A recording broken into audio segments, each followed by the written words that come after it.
O'gay qiziga zakot bersa durust bo'lamdi? Savol. Assalomu alaykum. Yatliq bo'lib ketgan o'gay qiziga zakot bersa durust bo'lamdi? O'gay qiz va kuyovg'il boshqa shaharda faqat o'qish bilan bo'lib, muqim kirim manbasi yo'q. Javob. Va alaykum assalom va rahmatullohi va barakatuh.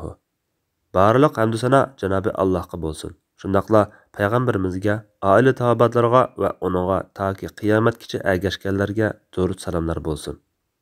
O'gay qizning o'zining iqtisodi bo'lmasa, eri yoki otasi tarafidan yetarli nafaqa sarf qilinmaydigan bo'lsa, o'gay otasi zakotini u qizga bersa bo'ladi.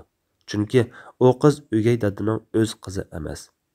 Fiqir miskinlarga zakot berishning durust bo'lishi uchun ashu fiqir miskinlarning nafaqasi zakot berguvchiga vojib bo'lmagan bo'lishi shart. Bu ijmo bor bo'lgan masaladir.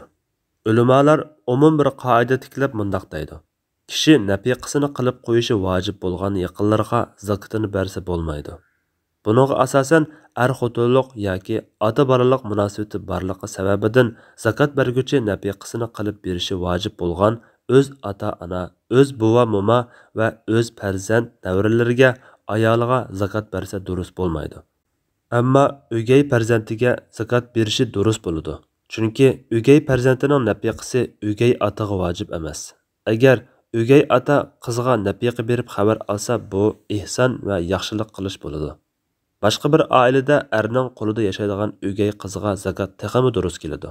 Balki tehi o'gay dada u qizga mahram bo'lganlik sababidan zakotini yatqa bergandan ko'ra o'gay qizga bersa, sil rahim jihatdan savob bo'ladi. Shunimi eskartib qo'yish kerakki, agar u qizning o'zining yoki erining qo'lida yetarli iqtisod bo'lmagan ahvolda u qiz asli otasidan nafaqa talab qilishi lozim. Talab qilmaydigan yoki o'z otasi nafaqa bermaydigan yoki berolmaydigan bo'lsa, u qizga zakot berishi durust, albatta. Vallohu a'lam. Fatvoda doktor Abdul Aziz rahmatulloh.